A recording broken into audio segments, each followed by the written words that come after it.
بسم اللہ الرحمن الرحیم بسم اللہ الرحمن الرحیم۔ السلام علیکم ورحمۃ اللہ وبرکاتہ۔ عزیز طلبہ، آج آثار السنن کا سبق نمبر 45 ہے، اور اس سبق کے اندر ہم باب السواک کی جو احادیث ہیں، جو بقیہ احادیث ہیں، ان کا ترجمہ تشریح پڑھیں گے، اور روزے کی حالت میں مسواک کرنے کا کیا حکم ہے، اس مسئلے کی تفصیل پڑھیں گے۔ اس باب کے تحت علامہ نووی رحمہ اللہ تعالی نے 8 احادیث ذکر کی ہیں، جن میں سے پہلی 4 کا ترجمہ اور تشریح ہم گزشتہ سبق میں پڑھ چکے ہیں۔ اب باقی جو احادیث ہیں ان کا ترجمہ اور تشریح ہوگی، اور حالت صوم میں یعنی روزے کی حالت میں جو مسئلہ ہے مسواک کرنے کا، اس کی تفصیل ہم بیان کریں گے۔ پہلے ان احادیث کا ترجمہ اور تشریح دیکھ لیتے ہیں، اور اس کے بعد ہم مسئلے کی طرف آئیں گے۔ باب السواک کی 5ویں روایت ہے۔ وعن علی رضی اللہ تعالی عنہ قال قال رسول اللہ صلی اللہ علیہ وسلم لولا نشق علی امتی لامرتهم بالسواک مع كل وضوء، رواہ الطبرانی فی الاوسط وقال الحیثمی اسنادہ حسن۔ حضرت علی رضی اللہ تعالیٰ عنہ سے مروی فرماتے ہیں کہ رسول اللہ صلی اللہ علیہ وسلم نے فرمایا، اگر مجھے اپنی امت پر مشقت کا خوف نہ ہوتا تو میں ان کو ہر وضو کے ساتھ مسواک کا حکم دیتا۔ اس کو طبرانی نے اپنے اوسط میں روایت کیا ہے۔ وقال الحیثمی، اور حیثمی فرماتے ہیں اسنادہ حسن، اس کی سند حسن درجے کی ہے۔ 6 روایت ہے۔ وعن المقدام بن شریح عن ابیہ قال قلت لعائشة رضی اللہ تعالی عنہ بأي شيء كان يبدأ النبي صلی اللہ علیہ وسلم اذا دخل بیته قالت بالسواک، رواہ الجماعہ الا البخاری والترمذی۔ مقدام بن شریح اپنے والد سے روایت کرتے ہیں، فرماتے ہیں میں نے حضرت عائشہ رضی اللہ تعالی عنہ سے پوچھا، کون سی چیز ہے جس سے آپ صلی اللہ علیہ وسلم گھر میں داخل ہوتے ہی ابتدا فرماتے ہیں؟ بِأَيِّ شَيْءٍ، کون سی چیز ہے؟ کان یبدأ النبی، جس سے آپ صلی اللہ علیہ وسلم ابتدا فرماتے اذا دخل بیتہ، جب اپنے گھر میں داخل ہوتے۔ قالت بالسواک، تو حضرت عائشہ رضی اللہ تعالی عنہ نے فرمایا مسواک سے۔ رواہ الجماعہ، اس کو محدثین کی ایک جماعت نے روایت کی، الا البخاری والترمذی، سوائے بخاری اور ترمذی کے۔ نمبر 7 حدیث ہے۔ وعن حذیفہ رضی اللہ تعالی عنہ قال کان رسول اللہ صلی اللہ علیہ وسلم اذا قام من اللیل یشوص فاہ بالسواک، رواہ الجماعہ الا الترمذی۔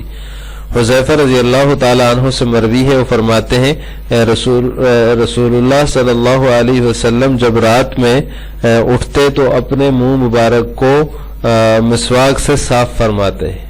اذا قام من اللیل، جب رات کو اٹھتے، یشوسو صاف فرماتے، فاہو اپنے منہ مبارک کو، بالسواک مسواک سے۔ رواہ الجماعہ، اس کو محدثین کی جماعت نے روایت کیا ہے، الا ترمذی، سوائے امام ترمذی رحمہ اللہ تعالی کے۔ آخری حدیث ہے اس باب کی۔ وعن عامر بن ربیعہ رضی اللہ تعالی عنہ قال رأیت رسول اللہ صلی اللہ علیہ وسلم ما لا احصی یتوسک وهو صائم، رواہ احمد وابو داود والترمذی وحسنہ وفی اسنادہ مقال، اور رواہ البخاری تعلیقا۔ عامر بن ربیعہ سے مروی ہے، فرماتے ہیں کہ میں نے رسول اللہ صلی اللہ علیہ وسلم کو روزے کی حالت میں اتنی مرتبہ مسواک کرتے دیکھا کہ میں اس کو شمار نہیں کر سکتا۔ مالا سے میں اس کو شمار نہیں کر سکتا۔ یتوسکو وہو صائم، حالت صوم میں آپ صلی اللہ علیہ وسلم کو مسواک کرتے ہوئے کتنی مرتبہ دیکھا، میں اس کو شمار نہیں کر سکتا۔ اس کو امام احمد، امام ابو داود اور ترمذی نے روایت کیا اور اس کی تحسین کی ہے، اس کو حسن قرار دیا ہے۔ وفی اسنادہ مقال، اور اس کی سند میں کچھ کلام ہے۔ ورواہ البخاری، اور بخاری نے بھی اس کو روایت کیا ہے تعلیقاً، تعلیق کے طور پر، پوری سند کے ساتھ انہوں نے ذکر نہیں کیا۔ قال النیموی رحمہ اللہ اکثر احادیث الباب تدل علی استحباب السواک للصائم بعد الزوال ولم یثبت فی کراہتہ شیء۔ علامہ نووی رحمہ اللہ تعالی فرماتے ہیں اس باب کی اکثر احادیث جو ہیں وہ زوال کے بعد بھی روزہ دار کے لیے مسواک کے مستحب ہونے پر دلالت کرتی ہیں، دلالت کرتی ہیں علی استحباب السواک، مسواک کے مستحب ہونے پر، للصائم روزہ دار کے لیے، بعد الزوال، زوال کے بعد بھی، ولم یثبت فی کراہتہ شیء، اور اس کی کراہت میں کوئی چیز ثابت نہیں ہے۔ اب یہ جو آخری حدیث ہے اس میں یہ مسئلہ بیان کیا جاتا ہے کہ روزے کی حالت میں مسواک کرنا کیسا ہے. تو اس میں ائمہ کا اختلاف ہے. چاروں ائمہ کے الگ الگ مذاہب ہیں. سب سے پہلے احناف کا مذہب یہ ہے کہ مطلقاً مستحب ہے. اس میں صبح کرے شام کرے چاہے وہ مسواک تازہ ہو یا خشک ہو کوئی فرق نہیں پڑتا اس سے.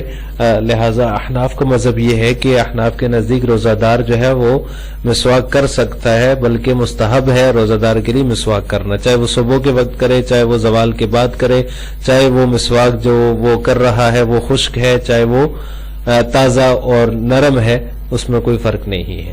امام شافعی رحمہ اللہ تعالیٰ کا مذہب یہ ہے کہ زوال سے پہلے کرنا تو مستحب ہے روزہ دار کے لیے, لیکن زوال کے بعد روزہ دار جو ہے وہ نہیں کر سکتا. زوال کے بعد مسواک کرنا روزہ دار کے لیے مکروہ ہے. تیسرا مذہب امام مالک رحمہ اللہ تعالیٰ کا, وہ فرماتے ہیں کہ تازہ مسواک جو ہے وہ مکروہ ہے, خشک مسواک درست ہے. اور اسی طرح زوال قبل زوال اور بعد زوال کی ان کے ہاں کوئی قید نہیں ہے. امام احمد رحمہ اللہ فرماتے ہیں کہ زوال کے بعد مطلقاً مکروہ ہے, زوال سے قبل تازہ مسواک کرنا مکروہ ہے. یعنی زوال کے بعد تو نہ تازہ کر سکتا ہے نہ خشک کر سکتا ہے, اور زوال سے پہلے جو ہے وہ تازہ مسواک کرنا ان کے نزدیک مکروہ ہے. دلائل میں سب سے پہلے احناف کی دلیل ہے. احناف کی دلیل وہ احادیث ہیں جو مطلقاً مسواک کی فضیلت میں ہیں, جیسے کہ ابھی اس باب میں گزری ہیں. آپ صلی اللہ علیہ وسلم نے فرمایا اگر مجھے مشقت کا خوف نہ ہوتا تو میں اپنی امت کو مسواک کا حکم دیتا. اور اسی طرح یہ کہ مطہرۃ للفم اور مرضات للرب, اللہ تعالیٰ کی رضا اور خوشنودی کا ذریعہ ہے اور منہ کی پاکیزگی کا سبب ہے. اس طرح جتنے بھی فضائل بیان ہوئے ہیں مسواک کے وہ احادیث جو ہیں وہ احناف کی دلیل ہیں. اور دوسری قسم کی وہ روایات ہیں وہ خاص نصوص ہیں جو روزہ دار سے متعلق ہے, جیسے کہ ابھی جو ہے حدیث نمبر 124 جو آخری حدیث ہے اس باب کی, جس میں حضرت عامر بن ربیعہ سے مروی فرماتے ہیں کہ میں شمار نہیں کر سکتا آپ صلی اللہ علیہ وسلم کو میں نے کتنی بار روزے میں مسواک کرتے ہوئے دیکھا, مطلب اتنی زیادہ مرتبہ دیکھا میں شمار نہیں کر سکتا. تو وہ احادیث بھی احناف کے مذہب کی دلیل ہے. اس لیے احناف کا مذہب یہ ہے کہ مطلقاً مستحب ہے, وہ بعد الزوال ہو قبل الزوال ہو تازہ ہو یا خشک ہو. فریق ثانی جو ہے اس میں تینوں ائمہ کی دلیل یہ حدیث ہے, لا خلوف فم الصائم اطیب عند اللہ من ریح المسک. یہ بخاری کی روایت ہے. اس میں ہے کہ اللہ تعالیٰ کے ہاں جو ہے وہ روزہ دار کے منہ کی جو بو ہوتی ہے وہ بہت ہی پاکیزہ ہے مشک کی خوشبو سے بھی. تو یہ حضرات فرماتے ہیں خلوف چونکہ یہ منہ کی یہ بدبو ہے روزہ دار کی یہ محمود ہے کیونکہ اللہ تعالیٰ کے نزدیک بہت ہی پاکیزہ ہے اور مشک کی خوشبو سے بھی پاکیزہ ہے, تو لہٰذا یہ محمود ہے, اس کی تعریف کی گئی ہے, اچھی چیز ہے. اگر مسواک کریں گے تو اس سے وہ زائل ہو جائے گی, تو مسواک سے اس کا ازالہ کرنا اس کو ختم کرنا مکروہ ہوگا. تو یہ تینوں ائمہ کے مذہب کی دلیل ہے. اس وجہ سے انہوں نے جو ہے دیگر احادیث کو دیکھتے ہوئے بعد الزوال کسی نے کہہ دیا اور کسی نے بعد الزوال تازہ مسواک کرنے سے منع فرمایا مکروہ قرار دیا اور کسی نے قبل الزوال تازہ سے مکروہ فرمایا. بہرحال ان تینوں ائمہ کے مذہب کی دلیل یہی حدیث ہے جو کہ بخاری میں مذکور اور منقول ہے. اس حدیث کا جواب احناف کی طرف سے یہ دیا جاتا ہے. نمبر 1 ابن حمام جو ہے علامہ ابن الحمام رحمہ اللہ تعالیٰ فرماتے ہیں خلوف جو ہے یہ خالی معدے سے پیدا ہوتی ہے. جو منہ کی بو ہوتی ہے روزہ دار کے منہ کی اس کو خلوف کہا جاتا ہے, یہ خالی معدے سے پیدا ہوتی ہے. تو مسواک کرنے سے یہ زائل نہیں ہوگی کیونکہ بعد الزوال کرے یا قبل الزوال کرے اس کا جو اثر ہوتا ہے دانتوں میں جو زردی سی ہوتی ہے پیلا پن سا ہوتا ہے وہ تو زائل ہوتا ہے, وہ تو مسواک کرنے سے زائل ہوگا, تو لہذا اس کا اثر زائل ہوگا. لیکن وہ خالی معدہ چونکہ اس کے بعد بھی معدہ خالی ہی رہتا ہے مسواک کرنے کے بعد, تو وہ دوبارہ جو ہے وہ پیدا ہو جائے گی, وہ خالی معدہ رہنے کی وجہ سے پیدا ہوتی ہے. تو لہٰذا اس کی وجہ سے وہ زائل نہیں ہوگی, بالکل ختم نہیں ہوگی مسواک کرنے سے. دوسرا جواب یہ کہ اس حدیث کا مقصد روزہ دار کا اکرام کرنا ہے کہ لوگ نفرت نہ کریں، یعنی جو اس کے منہ سے جو سمیل آ رہی ہے، جو بو آ رہی ہے روزہ دار کے منہ سے، اس سمیل اور بو کی وجہ سے لوگ اس سے نفرت نہ کریں۔ اس کا اکرام کرنے کی وجہ سے اللہ تعالیٰ نے اس کے اکرام میں یہ فرمایا کہ وہ اللہ تعالیٰ کے نزدیک اتنی پاکیزہ اور محبوب ہے جو روزہ دار کے منہ کی بو ہے۔ تو لہٰذا اس حدیث کا مقصد یہ ہے۔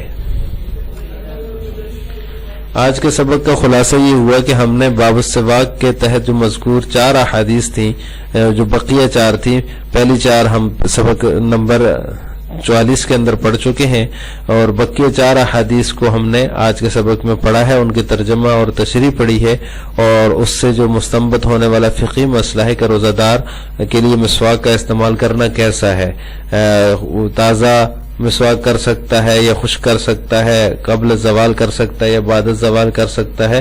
تو ہمارے جو امام صاحب ہیں، امام ابو حنیفہ رحمہ اللہ تعالیٰ، ان کے نزدیک مطلقاً مستحب ہے، اس میں قبل الزوال، بعد الزوال اور خشک یا تازہ کی کوئی تفریق نہیں ہے، ہر طرح کی مسواک کی جا سکتی ہے، لہذا مطلقاً مستحب ہے۔ آخر میں آپ حضرات سے 2 سوال ہیں۔ نمبر 1 یہ ہے کہ کیا روزہ دار مسواک کر سکتا ہے؟ ایک تو اس کا جواب آپ نے کمنٹ باکس میں دینا ہے۔ نمبر 2، کیا روزہ کی حالت میں تر مسواک استعمال کی جا سکتی ہے یا نہیں؟ یعنی روزہ دار جو ہے وہ تر مسواک استعمال کر سکتا ہے یا نہیں کر سکتا؟ اس کا جواب بھی، تر سے مراد تازہ مسواک، اس کا جواب بھی آپ نے کمنٹ باکس میں دینا ہے۔ السلام علیکم ورحمۃ اللہ وبرکاتہ۔